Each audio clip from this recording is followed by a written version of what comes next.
Hello बच्चों, तो आज हम लोग पढ़ेंगे कार्नोट साइकिल। वैसे तो केमिस्ट्री के अंदर कार्नोट साइकिल जो है इसकी कुछ प्रॉब्लम्स आपको मिल जाएंगी बुक्स में, बट डिटेल में आपको फिजिक्स में पढ़ाया जाता है ना। बट स्टिल कुछ बच्चों की डिमांड थी, तो इसलिए मैं एक बार इसको बता रहा हूँ। फिजिक्स के अंदर आप इसको वैसे भी डिटेल में पढ़ने वाले हैं। खैर कोई बात नहीं, अभी कुछ प्रॉब्लम्स आ रही हैं तो एक बार इसको डिस्कस कर लेते हैं, ठीक है। तो कार्नोट साइकिल क्या है, इससे पहले मैं एक आपको कुछ जो रियल अप्लायंस होता है आपके घरों में उसके बारे में कुछ बताता हूँ, और उससे फिर कार्नोट साइकिल को मैं रिलेट करूँगा।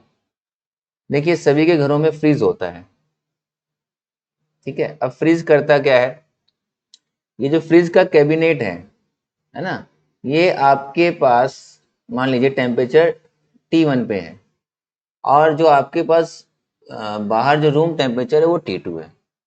तो एक्चुअल में हम करते क्या है फ्रिज के अंदर कि ये जो लोअर टेम्परेचर है T1, है ना, उससे आप क्या निकालते हैं, हीट एक्सट्रैक्ट करते हैं, है ना। यहाँ से T1 टेम्परेचर से आप क्या करते हैं, हीट एक्सट्रैक्ट करते हैं, ठीक है।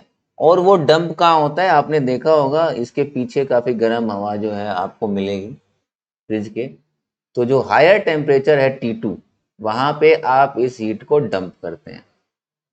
अब ये एक नेचुरल चीज नहीं है कि लोअर टेम्परेचर से आप जो है हीट विड्रॉ करें, है ना, और उसको हायर टेम्परेचर पे डंप करें, है ना। ये नेचुरली नहीं हो सकता आपके पास। नेचुरली हीट कहाँ से कहाँ फ्लो करती है, हायर टेम्परेचर से लोअर टेम्परेचर। यहाँ हम उल्टा कर रहे हैं।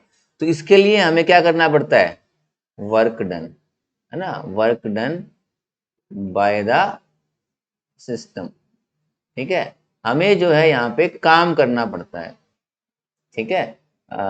Work done on the system बोलना चाहिए, सिस्टम पे हमें काम करना पड़ रहा है ना। तो हमें यहाँ पे सिस्टम पे काम करना पड़ता है। किस फॉर्म में काम करना पड़ता है, ओब्वियसली आप जो भी वर्क है वो प्रोड्यूस करने के लिए इलेक्ट्रिसिटी खर्च करते हो, ठीक है। तो इलेक्ट्रिसिटी हम खर्च करते हैं, उससे हम क्या करते हैं, जो इसके अंदर गैस भरी होती है फ्रिज के अंदर, है ना, आप लोगों ने पढ़ा भी होगा शायद, फ्री ऑन, ठीक है।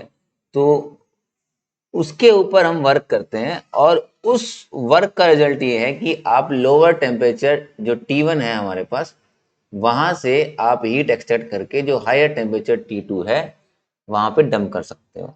तो इसमें हम जो है सिस्टम के ऊपर काम कर रहे हैं, ठीक है। कार्नोट साइकिल इसका रिवर्स है ना। ये नेचुरल प्रोसेस नहीं है, जैसे फ्रिज का प्रोसेस जो है लोअर टेम्परेचर से हीट विड्रॉ करना और हायर टेम्परेचर पे डंप करना, है ना। जो हमारे पास कार्नोट साइकिल होता है वो इसका रिवर्स है, फ्रिज का रिवर्स है। उसमें क्या है कि आप T2 जो हायर टेम्परेचर है वहां से आप हीट क्या करते हो, एक्सट्रैक्ट, है ना। और T1 जो कि लोअर टेम्परेचर है वहां पे हीट क्या करते हो, आप डंप।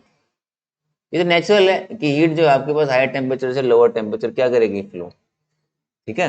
तो इसमें क्या होगा, उल्टा हो जाएगा। यहाँ पे आपको जो सिस्टम था उस पर काम करना पड़ रहा था, यहाँ पे क्या होगा, वर्क विल बी ऑब्टेन्ड, आपको वर्क मिलेगा। और वो वर्क हमें किस फॉर्म में मिलेगा, पीवी वर्क की फॉर्म में, है ना। क्योंकि कार्नोट साइकिल को फिर हम आगे, इसका पर्पस क्या है कि हम एक इंजन बना सकें, है ना, जिससे हमें मोशन मिल सके। तो यानी कि हमें पीवी जो वर्क है उसकी फॉर्म के अंदर जो है हमें भैया वर्क मिलेगा। तो एकदम एग्जैक्टली रिवर्स है फ्रिज का कार्नोट साइकिल, ठीक है। तो जो कार्नोट साइकिल है मेरे पास, उसके अंदर आप कोई एक सिंगल फेज सब्सटेंस लेते हो, है ना। It can be ideal gas और समथिंग एल्स, है ना। आइडियल गैस भी हो सकता है, ये कोई और भी हो सकता है ना। ये फ्लूइड होगा, सॉलिड नहीं होगा, ठीक है। लिक्विड या गैस में से कुछ हो सकता है। और मान लीजिए अभी हम इसको आइडियल गैस मान लेते हैं, है ना। मैं अभी इसको आइडियल गैस लेकर के सोल्व करता हूँ कि मैंने आइडियल गैस ले ली है और उसके नंबर ऑफ मोल कितने हैं, 1 है ना। और मेरे पास एक इस तरह का सिस्टम है ना, जिसमें कि आपके पास सिलेंडर है और ये फ्रिक्शनलेस आपके पास पिस्टन है, है ना, ये पिस्टन ऊपर नीचे मूव करेगा तो कोई फ्रिक्शन जो है हमारे पास फील नहीं होगा। ठीक है, तो यहाँ पे बेसिकली हमें करना क्या है कि जो T2 हमारे पास है ये हमेशा हायर टेम्परेचर होगा, वहां से आप हीट विड्रॉ करेंगे, और T1 टेम्परेचर जो है, जो कि लोअर टेम्परेचर है, वहां पे आप हीट क्या करेंगे, डंप करेंगे। ठीक है, और इस प्रोसेस में आपको क्या मिलेगा, वर्क मिलेगा, यानी कि ये गैस जो है ये एक्सपेंड होगी आपके पास, है ना, मतलब नेट आपके पास जो एक्सपेंशन होगा तो हम बोलेंगे हमें वर्क ऑब्टेन हुआ है। क्लियर है? तो अब ये कैसे करते हैं हम लोग देखिए, तो इसमें एक्चुअल में एक आपके पास एक पूरा रिवर्सिबल साइकिल होता है ना, रिवर्सिबल साइक्लिक प्रोसेस इसमें हम अडॉप्ट करते हैं, जिसमें 4 प्रोसेस होते हैं मेनली। 2 आपके पास होते हैं आइसोथर्मल, और 2 आपके पास होते हैं एडियाबैटिक। ठीक है, 2 होते हैं आपके पास आइसोथर्मल, और 2 आपके पास क्या होते हैं, एडियाबैटिक।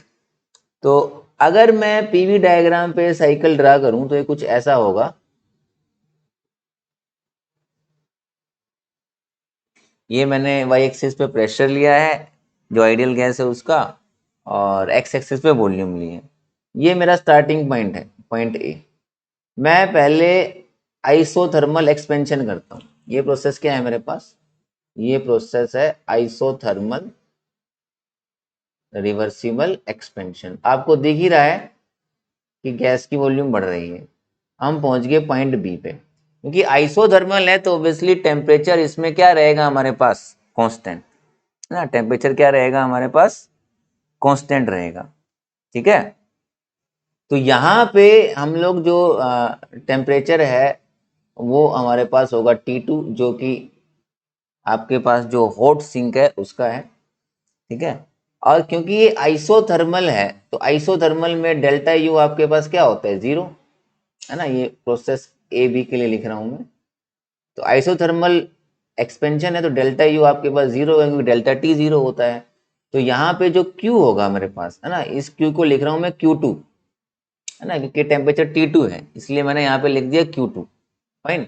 तो मेरे पास जो है, जो Q2 है वो बराबर किसके हो जाएगा, ऑब्वियसली यहाँ पे जो वर्क होगा उसके बराबर, क्योंकि डेल्टा यू होता है Q प्लस डब्ल्यू। ठीक है, तो यहाँ पे इस प्रोसेस में जो वर्क है वो आप निकाल सकते हैं।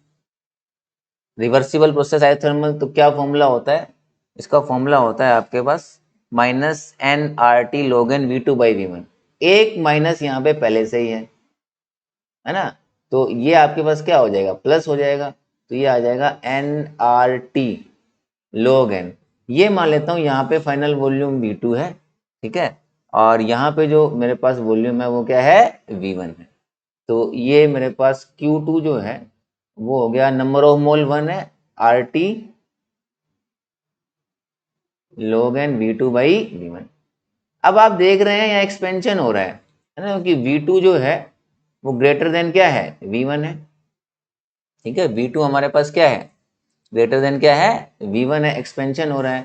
तो ये Q2 जो है वो पॉजिटिव है इधर, है ना, यानी कि ये एक्सपेंशन जब होगा आइसोथर्मल रिवर्सिबल एक्सपेंशन, तो सिस्टम को तो काम करना पड़ेगा, है ना। वर्क डन जो है उसकी वैल्यू नेगेटिव होगी, क्योंकि सिस्टम काम कर रहा है, एक्सपेंशन हो रहा है। अब वो काम कैसे करेगा, ऑब्वियसली वो जो है हीट एब्जॉर्ब करेगा तभी वो काम कर पाएगा। तो ये Q2 अमाउंट ऑफ हीट यहाँ पे इस प्रोसेस में एब्जॉर्ब हुई है ना, तो Q2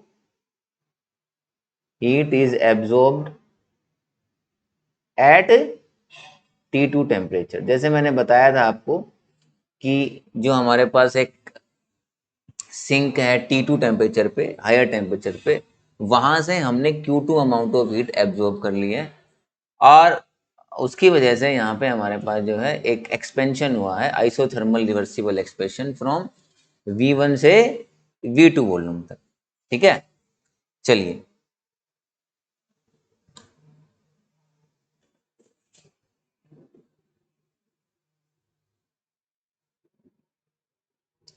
अब इसके बाद जो है मैं एक और एक्सपेंशन करता हूं, लेकिन ये एक्सपेंशन करते हैं हम एडियाबैटिक। तो एडियाबैटिक एक्सपेंशन करेंगे हम और पहुंच गए पॉइंट सी पे, है ना। ये प्रोसेस क्या है, रिवर्सिबल एडियाबैटिक, ठीक है। तो प्रोसेस बी से सी की बात मैं करूं तो एडियाबैटिक है, तो इसमें तो क्यू क्या हो जाएगा, 0 आपके पास, है ना। तो क्यू 0 तो भैया डेल्टा यू किसके बराबर हो जाएगा, डब्ल्यू के, ठीक है। अब डेल्टा यू कैसे निकालते हैं आप, एन सीवीएम डेल्टा टी। ये जो वर्क डन है हमारे पास, इसको हम लोग बोल देते हैं W1, ठीक है। ये W1 क्यों बोल रहा हूं मैं इसको, देखिए कि हमें एक्सपेंशन जो है ये कब तक करना है। आप देखिए जरा गौर कीजिए, यहाँ पे एक्सपेंशन हो रहा है, तो आपके पास जो ये W1 है, वर्क डन है, जो W1 बोल रहा हूँ ये नेगेटिव होगा क्योंकि एक्सपेंशन हो रहा है। तो इसका मतलब डेल्टा यू जो है वो भी क्या होगा, नेगेटिव होगा। डेल्टा यू नेगेटिव है, मान जिसका मतलब डेल्टा टी भी क्या होगा, नेगेटिव होगा, यानी कि टेम्परेचर क्या होगा, डिक्रीज। तो इस एक्सपेंशन में टेम्परेचर डिक्रीज होगा। पहले वाला जो था एक्सपेंशन वो आइसोथर्मल था मेरे पास, ठीक है। तो इसलिए वहां पे तो टेम्परेचर आपके पास कांस्टेंट था क्योंकि आइसोथर्मल था। यहाँ पे आपके पास टेम्परेचर डिक्रीज होगा क्योंकि ये एडियाबैटिक एक्सपेंशन है ना। और एक्सपेंशन होगा तो वर्क डन नेगेटिव होगा, वर्क डन नेगेटिव होगा तो यहाँ पे डेल्टा यू वर्क डन के बराबर है। तो मेरे पास जो है भैया डेल्टा यू भी नेगेटिव है। डेल्टा यू क्या होता है, एनसीवीएम डेल्टा टी, तो डेल्टा टी नेगेटिव है यानी कि टेम्परेचर डिक्रीज करता है। तो अगर मैं देखिए बोलूं कि यहाँ तो पूरा ए से बी तक टेम्परेचर T2 है ना, यानी पॉइंट बी के ऊपर कितना है, T2, मैं मेंशन भी कर देता हूँ, है ना। और पॉइंट ए पे भी T2 है, ठीक है। लेकिन पॉइंट सी जो है इस पे टेम्परेचर कम होगा T2 से। कहाँ तक एक्सपेंशन करना है हमें, T1 टेम्परेचर तक। वो टेम्परेचर कौन सा है जो मैंने बताया था, है ना। दो रिजर्वायर है हमारे पास, दो हीट सिंक है ना। एक का टेम्परेचर ज्यादा है T2 और एक का टेम्परेचर क्या है, कम। तो कम वाले तक आपको क्या करना है, एक्सपेंशन करना है, ठीक है। तो T1 तक करना है हमें।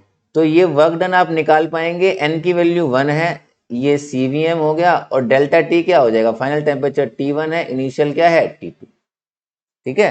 तो मेरे पास यहाँ पे W1 जो है वो मैंने निकाल लिया है, ठीक है। W1 क्या है हमारे पास, इस प्रोसेस का वर्क। तो मैं इसको एक्चुअल में WBC भी लिख देता हूँ, B से C का वर्क। तो ये मेरे पास आ गया CVM T1 minus T2, fine. और ये जो मैंने W2 बोला था इसको हम लोग लिख देते हैं WAB, ठीक है। और इसकी वैल्यू जो है वो हमारे पास किसके बराबर है, माइनस, सॉरी, इसकी वैल्यू हमारे पास जो है वो बराबर होगी माइनस जी RT log n V2 by V1। थोड़ा सा यहाँ पे मुझे स्पेस चाहिएगा, WAB is equal to minus RT log n V2 by V1, ठीक है। तो दोनों प्रोसेस में मैंने हीट और वर्क जो है उनकी वैल्यू निकाल ली। चलिए अब हम वापस जाने की कोशिश करेंगे पॉइंट ए पे। तो ऑब्वियसली हमें कंप्रेशन भी करना पड़ेगा, अभी तो एक्सपेंशन ही हुआ है। तो पहले मैं करता हूं एक आइसोथर्मल एक्सपेंशन कंप्रेशन, है ना। ये मेरे पास क्या है, रिवर्सिबल आइसोथर्मल कंप्रेशन, ठीक है। तो इस पॉइंट को बोल देते हैं हम भैया डी, है ना। तो प्रोसेस जो है CD जो है इसको जरा हम लोग देखते हैं क्या हो रहा है इसमें। तो आइसोथर्मल है तो डेल्टा T 0 यानी कि डेल्टा U 0, यानी कि फिर से Q बराबर किसके आ जाएगा, माइनस W, है ना। तो इसको W मैं बोल देता हूँ CD, और इसको QCD बोल देते हैं हम लोग, ठीक है। तो रिवर्सिबल है तो इसमें सीधा फॉर्मूला लगता है minus NRT log n V2 by V1 का हमारे पास, है ना। तो माइनस माइनस प्लस हो जाएगा, तो ये NRT log n final volume at D divided by initial volume at C, ठीक है। ये मेरे पास आ गया, फाइन, क्लियर है। तो यहाँ पे जो पॉइंट C है वहां पे जो वॉल्यूम है उसको हम लोग V3 बोल देते हैं। या आप VC रहने दीजिए, जो भी आपकी, चलिए V4 और इसको V3 कर देते हैं ना, कि पॉइंट C पे हमारे पास है V3 और यहाँ पे वॉल्यूम क्या है V4, क्योंकि हमने शुरू में V1 V2 लिया था, है ना, तो मैंने इसको V3 V4 कर दिया है। तो ये Q की वैल्यू आ गई और WCD जो है वो इसका उल्टा है, क्योंकि दोनों का सम यहाँ पे क्या है 0। क्लियर है? तो ये मेरे पास हो गया प्रोसेस CD। अच्छा, अब प्रोसेस CD जो है, क्योंकि आइसोथर्मल है, तो पॉइंट D तक टेम्परेचर हमारे पास क्या रहेगा T1, क्योंकि आइसोथर्मल प्रोसेस है, यहाँ पे टेम्परेचर T1 था, तो T1 टेम्परेचर ही रहेगा। तो अब देखिए, आप जरा गौर कीजिए, यहाँ हमारे पास कंप्रेशन हो रहा है, तो ये जो WCD जो है ये पॉजिटिव होगा क्योंकि कंप्रेशन है, और Q का साइन उल्टा है, तो ये क्या होगा नेगेटिव होगा। यानी कि हमारे पास अब हमने हीट जो है वो सिस्टम ने बाहर निकाली है, यानी कि डंप की है, और डंप कहाँ की है, उस रिजर्वायर पे जिसका टेम्परेचर T1 है, क्योंकि यहाँ से यहाँ जो ये प्रोसेस है इसका टेम्परेचर T1 है जो कि कोल्ड रिजर्वायर का है, तो उसके ऊपर हमने क्या करी है, हीट डंप की है ना। तो एक ये प्रोसेस था जहां पे हमने जो है हीट निकाली थी हॉट रिजर्वायर से, और एक ये प्रोसेस है जहां पे हमने हीट डंप की है, कहाँ, हाँ भाई, कोल्ड रिजर्वायर में। ठीक है, इसके बाद देखिए हम लोग क्या करेंगे कि एक और कंप्रेशन करेंगे जो कि ऑब्वियसली एडियाबैटिक है ना। ये मेरे पास जो है अब एक और मैंने एडियाबैटिक रिवर्सिबल कंप्रेशन करा है ना, और मैं इनिशियल पॉइंट पे पहुंच गया हूं जहां से मैं चला था। ठीक है, तो ये प्रोसेस जो है मेरे पास वो है DA, और इस प्रोसेस में क्योंकि एडियाबैटिक है तो Q की वैल्यू क्या होगी 0। Q 0 होगा तो डेल्टा U यहाँ पे किसके बराबर होगा, वर्क डन के। डेल्टा U आप कैसे निकालेंगे, N CVM डेल्टा T से। ठीक है, N की वैल्यू 1 है यहाँ पे। अब देखिए क्योंकि कंप्रेशन है तो ये पॉजिटिव मिलेगा, ये पॉजिटिव मिलेगा, तो इसका मतलब ये भी क्या हो गया पॉजिटिव, यानी कि आपके पास टेम्परेचर क्या करेगा, इंक्रीज करेगा भैया, है ना। तो ये वापस से आपके पास जो टेम्परेचर है यहाँ T1 से लेकर के इस पॉइंट पे जब जा रहे हैं, तो मैंने पहले ही बताया था इस पॉइंट के ऊपर टेम्परेचर कितना है, पॉइंट A के ऊपर T2, है ना। तो T2 टेम्परेचर हमारे पास आपको वापस से ऑब्टेन हो जाएगा। ठीक है, तो अब ये जो हमने कंप्रेशन किया है इसमें मैं अगर वर्क डन निकाल लूँ तो ये मेरे पास N की वैल्यू 1 है, ये आ जाएगा CVM, और डेल्टा T जो है फाइनल टेम्परेचर यहाँ पे क्या है T2, और इनिशियल क्या है T। Q यहाँ पे क्या है 0 है। तो अभी देखिए मैंने सारी की सारी चीजें यहाँ पे समराइज कर दी हैं, जो जो चीजें हमने निकाली थी। ठीक है, अब ये जो पूरा साइकिल है मेरे पास, इस साइकिल में अगर मैं टोटल वर्क निकालूं W नेट इस साइकिल का, तो वो जितने भी वर्क है उनका सम आ जाएगा, WAB plus WBC plus WCD plus WDA। आप देख सकते हैं कि आपके पास ये जो वर्क है WBC और जो DA है ये एकदम अपोजिट है ना। इसमें T1 माइनस T2 है, इसमें T2 माइनस T1 है ना। आगे तो CVM है, यानी कि ये दोनों कट जाएंगे, तो BC एंड DA ये इक्वल अपोजिट है, कट जाएंगे।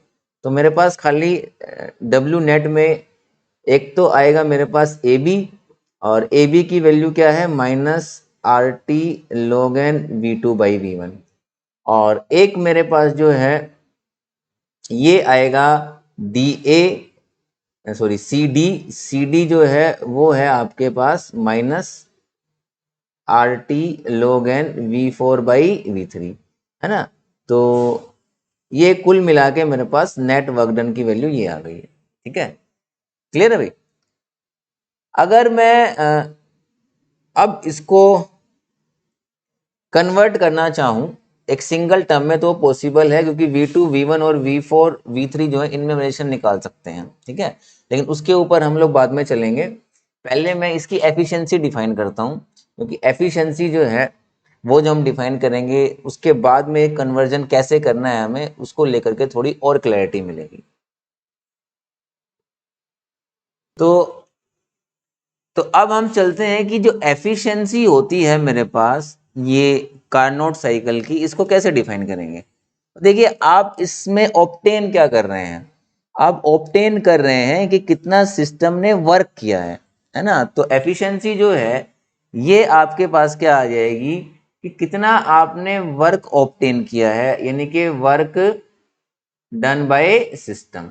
तो net work done by system हम निकाल भी चुके हैं पीछे, है ना। बाकी अगर हम लोग एरिया निकालें तो वो भी यही आएगा इसका, है ना। ये आपने पता ही है, जो एरिया है ये भी यही आएगा, net work done by the system, ठीक है।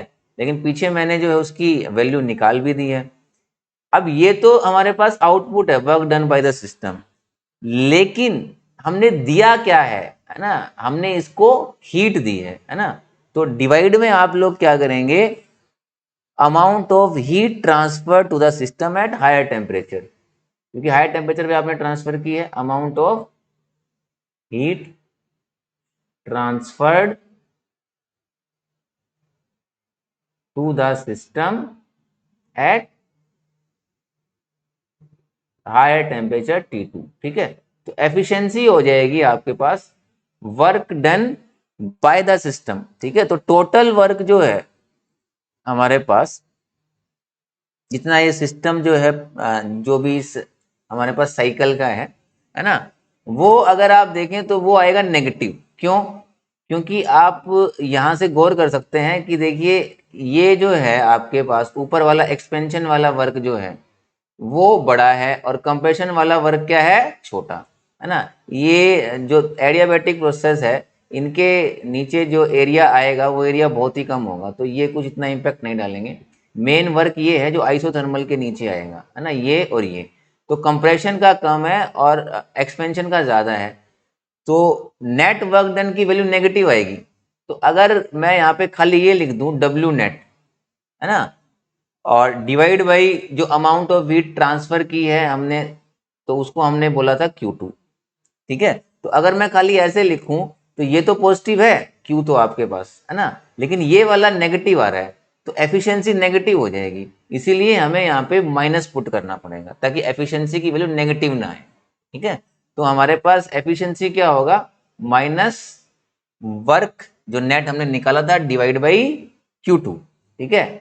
अब वर्क नेट जो है अगर आप देखो जो कि मैंने वहां पे निकाला है, तो मोटा मोटा ये 4 वर्क का जो है हमारे पास कॉम्बिनेशन था, है ना। W A B plus W B C plus W C D plus W D A divide by Q2, है ना। अगर हम देखें तो मैंने आपको बताया था ये एडियाबैटिक वाले तो आपस में कैंसिल कर जाते हैं, कौन कौन से, ये वाला और ये वाला, है ना, क्योंकि इनमें CVM इंटू डेल्टा टी है, इसका जो डेल्टा टी है इसका डेल्टा टी है, इसका साइन अपोजिट आता है।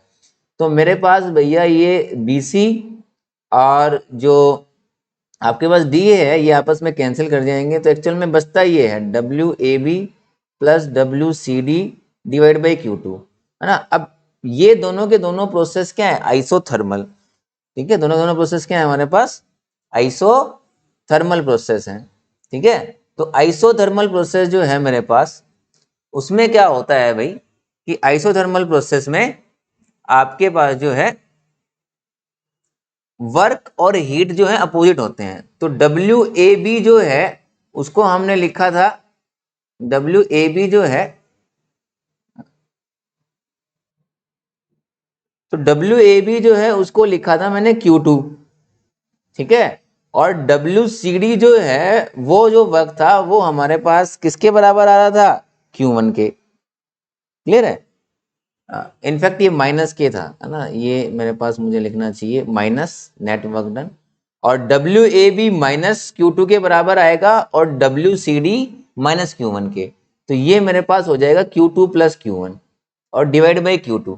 तो एफिशिएंसी का एक फॉर्मूला तो ये आ गया मेरे पास कि Q2 plus Q1 divide by, इस होल को डिवाइड कर देंगे हम लोग Q2 से, यानी कि 1 plus Q1 divide by Q2, ठीक है। तो एक तो मेरे पास जो है एफिशिएंसी का फॉर्मूला ये आ गया, लेकिन ये इतना यूजफुल नहीं है क्योंकि हमें यहाँ पे इनफैक्ट जो है इसको लेके आए टेम्परेचर के टर्म में। हमें क्या पता है, जो रिजर्वायर है उनके टेम्परेचर पता है हमें, ये तो अभी तक पता ही नहीं था Q1 Q2 क्या है, वो तो हमने वर्क डन से निकालने है ना। तो मुझे इस फॉर्मूले को कन्वर्ट करना है in terms of T1 and T2। तो अब देखिए हम लोग जो है यहाँ पे इनकी वैल्यू पुट कर देते हैं। तो ये मेरे पास आ गया RT log n V4 by V3, और ये मेरे पास आ गया RT log n V2 by V1, है ना। मैं थोड़ा सा इसको करेक्ट करना चाहूँगा, ये टेम्परेचर मैंने यहाँ पे मेंशन नहीं किए हैं। ए बी प्रोसेस जो आइसोथर्मल था वो T2 टेम्परेचर पे हो रहा था, तो यहाँ पे T2 आना चाहिए, है ना, मैं पीछे मिस कर गया था। और जो आपके पास CD आइसोथर्मल प्रोसेस है वो टेम्परेचर T1 के ऊपर हो रहा है मेरे पास, है ना, तो यहाँ पे टेम्परेचर T1 आना चाहिए, ठीक है। तो इसको मैं थोड़ा सा करेक्ट कर देता हूँ, यहाँ पे भी देखिए T2 और T1 है, फाइन। तो ये मेरे पास जो है T2 है और ये T1। चलिए, तो अब ये 1 प्लस T2 बाई T1 ये आ गया है मेरे पास, है ना। और ये है log n V4 by V3 और ये है log n V2 by V1। अब ये रिलेशन हमें निकालनी है और ये हम निकाल सकते हैं आराम से। कैसे? दोनों के दोनों एडियाबैटिक प्रोसेस हैं। अगर आप ध्यान दें, है ना, जो मेरे पास यहाँ पे देखिए मुझे रिलेशन निकालनी है जिनके अंदर, वो दोनों एडियाबैटिक प्रोसेस हैं। मेरे पास V2 और V3 जो है इनमें रिलेशन निकाल सकता हूँ यहाँ से मैं, ये एडियाबैटिक है ना। मेरे पास जो है V4 और जो है आपके पास V1, है ना, इनमें रिलेशन निकाल सकते हैं क्योंकि ये एडियाबैटिक है। तो एडियाबैटिक जो प्रोसेस होता है उसके अब हम कॉन्सेप्ट लगा के इनमें रिलेशन निकाल सकते हैं। तो देखिए ये जो मेरे पास एडियाबैटिक प्रोसेस है इसमें मैं लगाता हूं T V gamma -1 is equal to constant, ठीक है, T V। तो भाई जो पहला प्रोसेस है BC उस पर आप लगाएं तो T2 V2 गामा -1, और आपके पास जो है T1 V3 गामा -1, है ना, इस वाले प्रोसेस के लिए लगाया मैंने। तो यहाँ पे टेम्परेचर वॉल्यूम ये है, यहाँ पे टेम्परेचर वॉल्यूम ये है। तो यहाँ से क्या आ गया, यहाँ से आ गया हमारे पास T2 by T1 is equal to V2 by V3 की पावर गामा -1, फाइन, ठीक है। चलिए, दूसरा प्रोसेस जो AD है उसके ऊपर आप लगाएं, ये AD प्रोसेस पे, है ना। तो यहाँ पे देखिए वॉल्यूम टेम्परेचर ये है, यहाँ पे वॉल्यूम टेम्परेचर ये है, ये भी एडियाबैटिक है। तो मैं करूँगा आपके पास T1 V4 की power gamma -1 is equal to T2 V1 की पावर गामा -1। तो यहाँ से फिर से देखिए अगर मैं निकालूं क्या T2 बाई T1, है ना, तो दोनों को अगर आप कंपेयर करें T2 बाई T1 तो ये दोनों चीजें आपस में क्या होंगी, बराबर। तो यहाँ से क्या आ जाएगा हमारे पास, यहाँ से आ जाएगा V2 by V3 is equal to V4 by V1, fine, ठीक है। तो यहां से हमारे पास जो है V2 बाई V3 किसके बराबर आ गया है, V4 बाई V1 के बराबर आ गया। अब आप देखिए यहाँ पे ये आपके पास जो एफिशिएंसी है वो है 1 प्लस T2 बाई T1। किसी एक को भी चेंज कर लो, है ना। मेरे पास यहाँ पे V4 बाई V1 है ना, ये मेरे पास है V4 बाई V3। तो इसको आप ऐसे कीजिए, ये उल्टा कैसे होगा? तो यहाँ पे अगर हम देखें तो हमारे पास ये V4 बाई V3 है। तो मैं जो है यहाँ अगर इसको कन्वर्ट करूं तो मेरे पास जो है ये आ जाएगा V1 बाई V2, है ना, V1 by V2 is equal to हमारे पास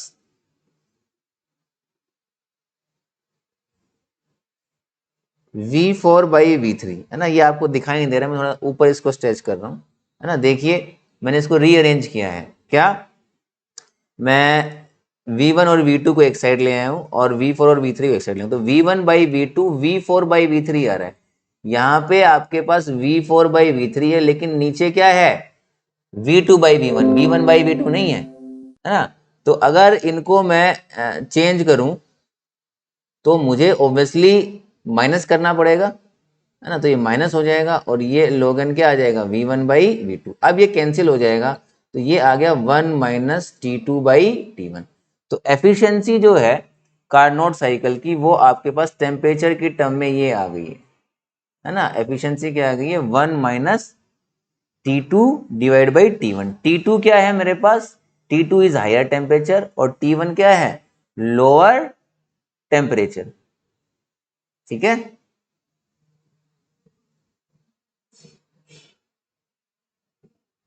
ये तो नहीं यहाँ पे गड़बड़ी कर दी। ये बड़ा थोड़ा सा स्मॉल मिस्टेक्स मेरे से हो गया था, है ना। तो ये जैसे मैंने अभी करेक्ट किया है, मैंने यहाँ Q1 था, यहाँ पे जो है गलती से T2 लिख दिया था और यहाँ पे लिख दिया था मैंने जो Q2 पे T1, है ना। तो मैंने ये करेक्ट करा है अभी। ये हमने पीछे निकाला भी था तो वहाँ पे तो ठीक लिखा था, लेकिन ये पेज जो है वो उलटते समय जो है मेरे ख्याल से मिस्टेक हो गई। ठीक है, तो यहाँ पे जो है मैं टेम्परेचर मेरे को T1 लेना था, है ना, और यहाँ पे T2। तो जब ये लेंगे हम लोग तो फिर 1 प्लस Q1/Q2 करोगे तो यहाँ RT1 आएगा, यहाँ RT2 आएगा। ठीक है, तो उसकी वजह से फिर ये T1/T2 log n V4/V3 ऐसे हो जाएगा। और अभी अभी ये मैंने इसको काटा है ना, माइनस किया है, तो ये एफिशिएंसी 1 माइनस T1/T2 आएगी, है ना। थोड़ा कि हम लोग बोर्ड पे नहीं कर रहे हैं तो लेंथी था डेरिवेशन, तो थोड़ा सा ये हल्का सा यहाँ पे मिस्टेक होने की वजह से लास्ट में प्रॉब्लम आ गई थी। आप इसको करेक्ट करेंगे। तो अब देखिए जो एफिशिएंसी है मेरे पास, है ना, वो आ गया T2 माइनस T1/T2। ठीक है, अब अगर आप गौर करें तो ये एफिशिएंसी 1 करने के लिए, मतलब आपके 100% एफिशिएंट करने के लिए एफिशिएंसी 1 कब होगी आपके पास, जब ये वाला फैक्टर क्या हो जाएगा 0।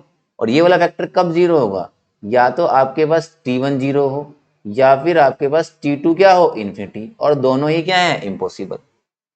ठीक है, 0 केल्विन भी इम्पॉसिबल है हमारे पास, ठीक है, और T2 इन्फिनिटी केल्विन जो है वो भी इम्पॉसिबल है। यानी कि इसकी एफिशिएंसी जो है वो कभी भी 100% नहीं हो सकती। ठीक है ना, इसका मतलब एफिशिएंसी कांट बी 1 का मतलब 100%। ठीक है, इसके अलावा हमारे पास टेम्परेचर T1 T2 क्या है, इनकी बजाय उनका डिफरेंस क्या है, ये एफिशिएंसी मैटर करेगा, है ना। T1 T2 क्या है ये कभी मैटर नहीं करेंगे। एफिशिएंसी मेनली आपके पास कौन मैटर करेगा, इनका डिफरेंस। और ये हायर टेम्परेचर जितना कम होगा, है ना, उतना ही एफिशिएंसी क्या होगी ज्यादा। जैसे मैं आपको एग्जांपल लूं, एक मेरे पास 100 केल्विन है और 50 केल्विन है, दोनों में डिफरेंस 50 का है ना। एक मैं लेता हूं 200 केल्विन और 250 केल्विन, इनमें भी डिफरेंस क्या है 50 का ही है ना। तो ये डिफरेंस तो 50 का हो जाएगा। अब जिसका T2 कम है उसकी एफिशिएंसी क्या होगी ज्यादा। ठीक है, तो ये कुछ चीजें जिनका आपको ध्यान में रखना है। इसके अलावा ये जब मैंने डिराइव किया तो मैंने शुरू में क्या लिया, यहाँ पे आइडियल गैस लिया। आप देखें अगर मेरे पास, है ना, तो मैंने क्या लिया है आइडियल गैस, और उससे फिर हमने ये एफिशिएंसी का फॉर्मूला निकाला है। लेकिन हम ये भी प्रूव कर सकते हैं, है ना, मैं अब उसके पीछे नहीं जाऊंगा, है ना, हम ये भी प्रूव कर सकते हैं कि इफ ये जो हमारे पास फ्लूइड है इज नॉट आइडियल गैस, ये आइडियल गैस ना है, तब भी मेरे पास जो एफिशिएंसी का फॉर्मूला है वो सेम रहेगा। तब भी एफिशिएंसी का फॉर्मूला क्या आएगा सेम आएगा, ये भी हम प्रूव कर सकते हैं, लेकिन मैं उसके ऊपर नहीं जा रहा हूँ। ठीक है, तो ये कार्नोट साइकिल है। आई होप ये थोड़ा समझने के बाद आप जो है कुछ इससे रिलेटेड क्वेश्चन कर पाएंगे। एफिशिएंसी क्वेश्चन तो आप सीधा फॉर्मूला रटने से ही कर सकते हैं, लेकिन कुछ क्वेश्चन अगर साइकिल के अंदर से पूछ लिया जाएगा तो उसमें आपको इशू आएगा, है ना। तो इसीलिए मैंने ये करा दिया है। फिजिक्स में जब आप पढ़ेंगे तो और ज़्यादा आपको समझ में आएगा, तो इतना कुछ टेंशन लेने की बात नहीं है, फिजिक्स वाले टीचर आपको कराने ही वाले हैं। लेकिन बार बार कुछ बच्चे क्वेश्चन पूछ रहे थे, और मे भी शायद आने वाले किसी एग्जाम में आ भी जाए, और तब तक शायद आपका फिजिक्स में ना हो, है ना। तो आप बच्चे एक्सक्यूज ना बनाएं, इसीलिए मैंने जो है यहाँ पे वीडियो रिकॉर्ड किया है और आपके लिए अभी मैं इसको अपलोड कर दूँ। थैंक्स।